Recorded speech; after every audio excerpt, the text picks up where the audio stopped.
everyone.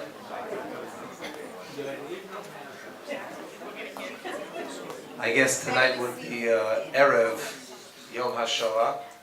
Certainly a very fitting occasion to come together. Mr. Rozenbaum graciously granted us of his time to come and speak with us for a few minutes.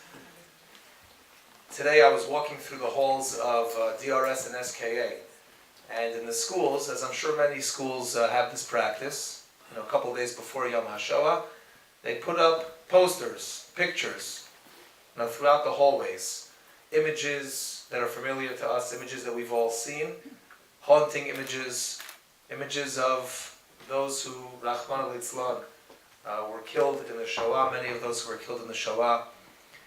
And as I passed these images, I've seen the same images for the last number of years that I've been there, 8 years or so, seen these images, and they never cease to have their effect. Just driving home the point of how important it is to remember, how important it is to hear the stories, and to think about those who are no longer here. And just looking at the faces and the expressions of those, Jews that were killed, and you wonder, what were they thinking? Where would they be today? And really just, if nothing else, it's important for their memory, in their honor, to remember them, to think about them, to speak about them, in light of the terrible tragedy of the Shoah. But of course, there's an additional element, not just to honor the memories of those that were killed, but also to learn. And I couldn't help but think about the fact that today, as we read the news and we hear all the stories of the things that are going on in the world, whether it's here, whether it's in France or the United Kingdom or all the other countries in the world where things are happening, Belgium, where cartoons are being published and comments are being made by people in government, parties in government, and anti-Semitism is on the rise, whether it's anti-Semitic attacks, graffiti, things that we haven't heard in years.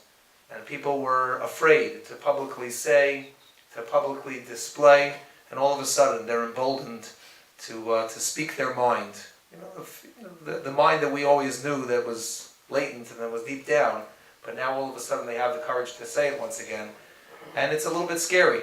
It's a little bit scary, and to think that these things can be said again and these things can be expressed again in public is a scary thing. The famous pasuk in Parshas Ha'azinu in Sefer Devarim, Zechor Yemos Olam, that we have an obligation to remember the days of old. Binu Sheno Stor Vador, to think. Bina is Mevin Davar Mitoch Davar. We think about the events and we think about how they apply to our lives today. She'al avicha v'yageitcha zekenecha v'yomru lach. And we have to ask our parents and our grandparents about all that happened, all that transpired, and learn from their lives. And there's no more fitting way to commemorate Yom HaShoah, to think about the lives of those that were killed, than to hear from survivors. And unfortunately, as we know, there aren't that many survivors left. But Baruch Hashem, we have in our midst, I think Mr. Rozenbaum preferred Florida. It was a little bit warmer there, right? But at least it's our benefit that he's here with us, that we can see him and learn from him, be inspired by him, as we see him come to Shul on Shabbos, and we see him get an Aliyah, and we see him spend time with his family, Baruch Hashem, here so close by. It's a real inspiration. It's really, Sha'al avicha v'yagedcha zekenecha v'yomru lach. So without further ado, to hear some words about Mr. Rozenbaum's life, and then I think at the end, he's going to open the floor for some questions.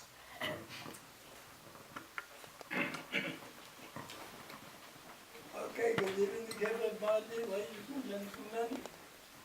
And I want to thank you all for coming tonight to listen to me.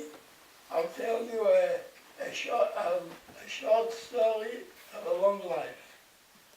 I was born, I will tell you the story from the beginning, from when I can remember my youth. I was born in a shtetl in Poland. The name of the shtetl was Novigrad. There were about 70, I would say 70 families. Around 70 families, Jewish families. And it was a shtetl. We didn't know much. That time when I was born, I remember the first time I would say, I remember when I was probably about between 3 and 4 years old. We moved in a new house because in Europe when you got married you lived with your mother, your parents. And there were 3 sisters in Novi Gord. They were all my mother's sisters, 3 sisters. So, yeah. So they had a house and they stayed with her, but after the kid was born, I was the second kid born, so we say it's time to build our own house. So we built the house, a wooden house from and we moved in. I remember I was sitting on the stoop, and unfortunately my father got sick and they had to take him to the hospital in the big city. The big city was Lomje, maybe you heard of Lomje. Lomje, and they took him by horse and carriage, horse and wagon, they took him there. That's I will remember when I was youth. And in Europe, you didn't have teachers. You had a malamet. Malamet is a teacher, but they weren't certified. You went to a house. There was a rabbi to teach you olive ways, and then you started the Chumash, and then the Gemara. And the shtetl, there was no more malamet to teach you.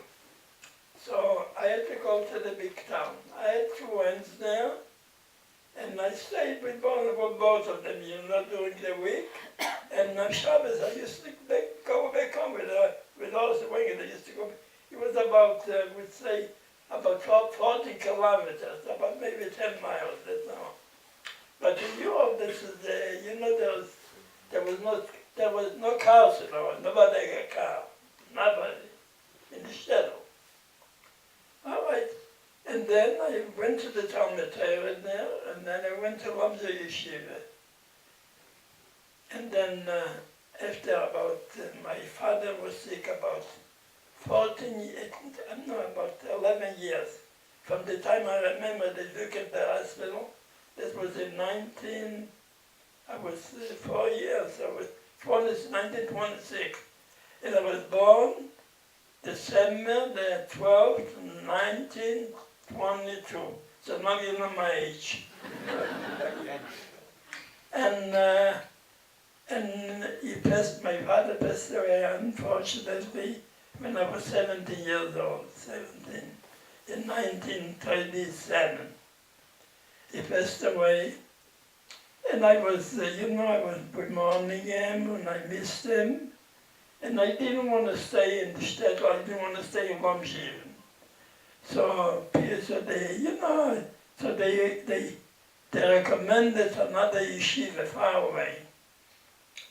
So I agreed, and I went to Baranovich Yeshiva. Baranovich it was not a yeshiva, it was high school yeshiva. They didn't teach you English, Polish or other things, just the Talmud, And I went there in 1939. It was about 400 kilometers away from my town. It was a big change. And I went to the Baranda Yeshiva. It was in 1937, then the 37 around Hanukkah time. Because my father passed away not before, a little bit before Hanukkah. And I went there, and I stayed there until, you couldn't come any week, or you couldn't come any month in. So I stayed there for a year and a half. In 1939, I say I'm going on vacation. They give you vacation during the summer. And in the high holidays, you have to come back to yeshiva. So I went on, and I stayed there, and I stayed there. And the war broke out. The Germans came in, and they changed the whole plan. You couldn't go back to yeshiva, you couldn't go back. Now, I think I don't want to leave my mother, although she made a good living. We had all the 3 of us children went to school. I went to yeshiva. My sister, I got the older sister, she went to college. She became a bookkeeper. And my younger brother, he was, but when the Russian came, either you go to school or you worked. So I worked, and then that was in 39. In 41, then they split the Germans split with the Russian Poland, you know. It belonged to Russia, and it belonged to Poland. And luckily we belonged to the Russian. But the Germans, we knew they were doing mistake, but we didn't know that bad, you know. But with the Russian you work, they let you leave, and that's all. And then in 1941, the Germans invaded the Russian with the Poland, and they took everything away, and belonged to the Germans. It was 1941, that was in June 1941. And then in the end of the year, they opened the ghetto in Warmshire, and they closed us in.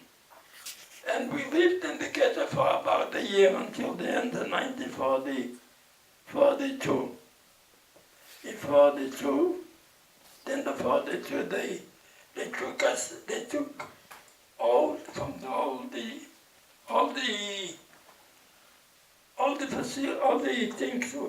the ghettos around. They put us in the barracks, in army barracks, and in the beginning of 43, they put us. It took them probably about 8 or 10 days to clean up everybody, and they shipped us to Auschwitz. And that was the whole story. And then when I came to Auschwitz, my mother and my father, they took us to work. They need workers. But the women, my mother and my sister, they didn't even go in the camp. They took them right to the gas chambers. They had gas chambers, but didn't have the crematoriums yet. As a matter of fact, we built some of the crematoriums. I didn't build